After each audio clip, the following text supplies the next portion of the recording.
It's Tim Albright with AVNation with the Road to ISE. Integrated Systems Europe happens the 3rd through the 6th of February in Barcelona. And with me to talk about it is my dear friend, Mr. Mike Blackman. How are you, sir? I'm great, Tim. Thanks for taking me and inviting me here again. Love talking with you, as you know. Well, I love talking to you, and this is one of my favorite parts of the year because we get to start talking about Integrated Systems Europe. You guys you've always had really great keynote speakers. It seems like every year you and your team figure out another kind of folks to bring into the fold of ISE, get some really cool things happening down in Hall 8. But generically, Mike, why should people come both from Europe, from Middle East, from Asia, and from the US? Why should we attend ISE 2026? Firstly, it's the biggest AV show in the world. We're going to have more than 1,600 exhibitors from 170. No, that's from the amount of attendees from. Almost every country in the world is significant in AV. You'll find all the major manufacturers, or most of them anyway. Hardly any are not attending. You're going to see product launches. We're really fortunate that we're at the start of the year. And most manufacturers have changed their R&D cycles now to actually start doing and producing things to actually present at the beginning of the year to boost those first quarter sales for the SI industry. So you're going to definitely see new products. You're going to see new people. It's great for networking. We've got senior people coming in from all the major companies. I can't tell you who at the moment. I can tell you there's several Japanese presidents, Korean presidents from major companies coming to attend the ISE. So it is the place to meet. Not only that, we have top politicians coming in. That's how important the AV industry is now. We're going to have the Spanish industry minister. We may even get, we had a couple of years back, we had the King of Spain. We're trying to get him back. We haven't got confirmation yet, but we're trying. Maybe I'll know after this podcast, but we do everything we can to highlight this industry, its significance for everybody who's in the way you live and work.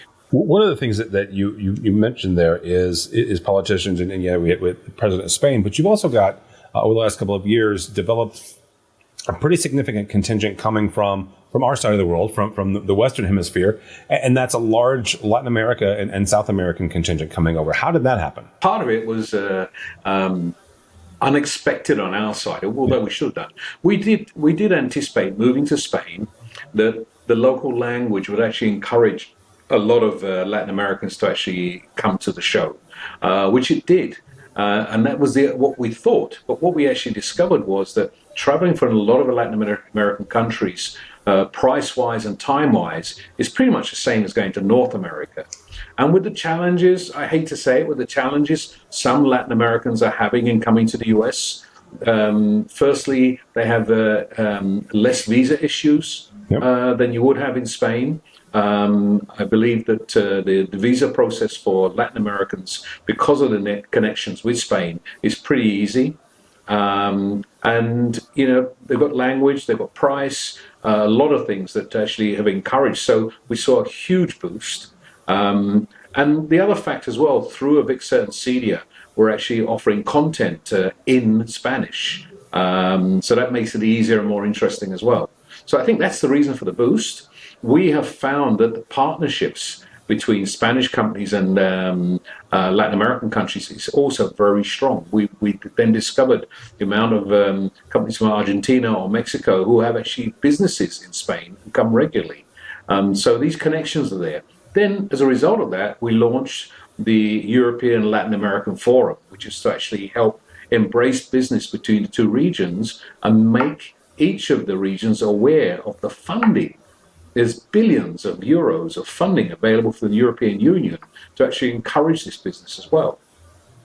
That's one of those things I've been able to watch is how the European Union and Spain and Catalonia have embraced ISE, and it's almost been used as a spark to foster other growth and encourage other companies to come in, whether that's AV companies, manufacturing, or production. It's been really, really cool to see.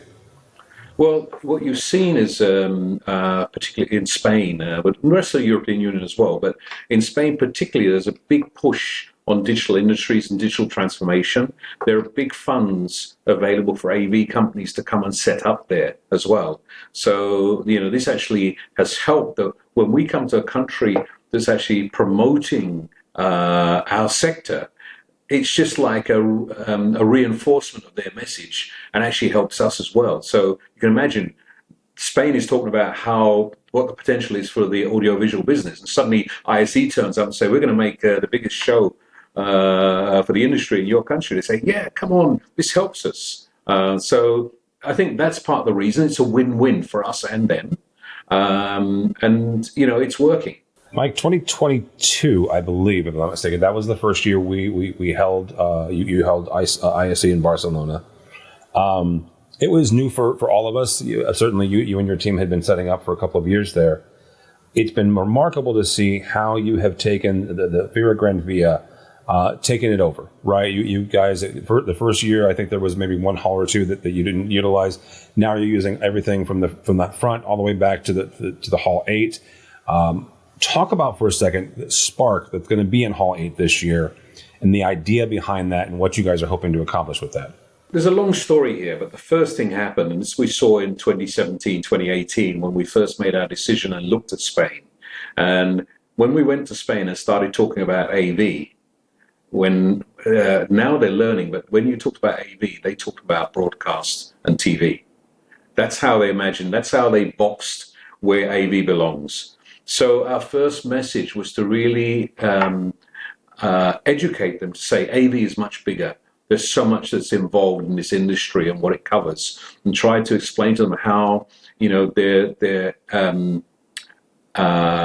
seeing this in their daily lives, whether they're going to work, in their home, and in between, and all aspects. So this has been part of our message as well. But what's also happened is that they've seen the way and what we're covering.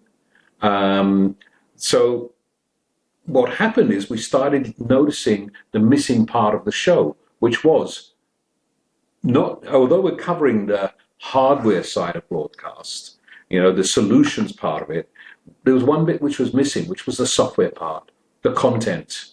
And there are a lot of content producers, whether it's games in the commercial sector, whether it's content for TV, podcast, or film. This was missing, and they were coming to the show looking for partnerships, looking for connections, looking for networking, and we weren't addressing this to actually give them a home.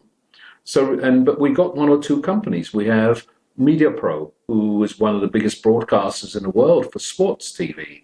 We had TV3. We had several other broadcasters starting to participate, and their customers were coming, but we weren't showing them why this belonged together. So looking at this and listening to them and listening to the other part, the people who are coming, they wanted to find a focus. And we said, okay, let's create something where those people can identify.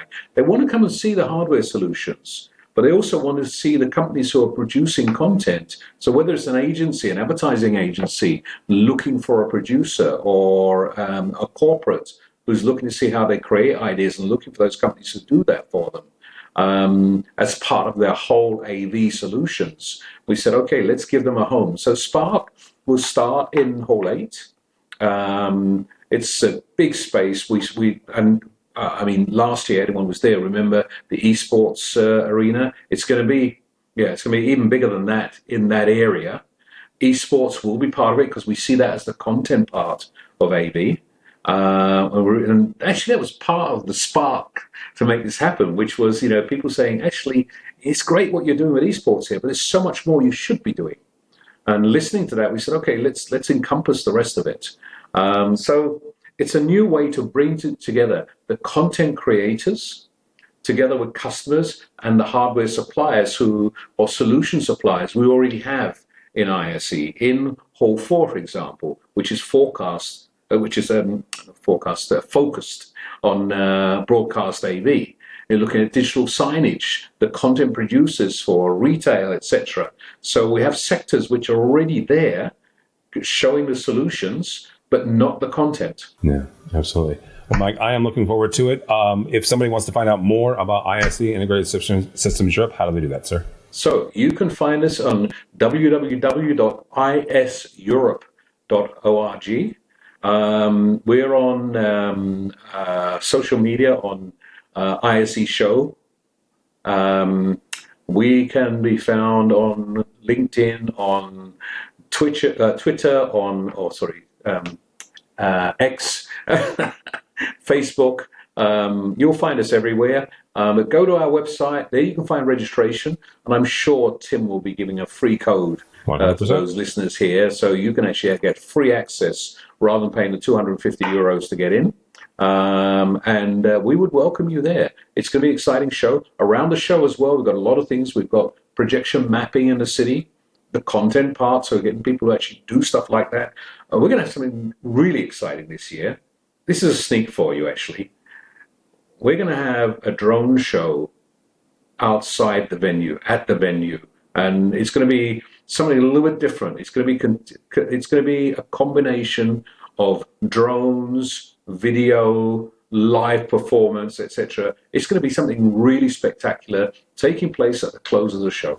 Very cool. So the close of every day. Yes. Okay. Excellent. Awesome. Well, thank you so much, Mike Blackman from ISE. Again, the 3rd through the 6th of February is where you'll find Mike, is where you'll find me, because we'll be covering it as well. For us, for AVNation, go by our website, avnation.tv.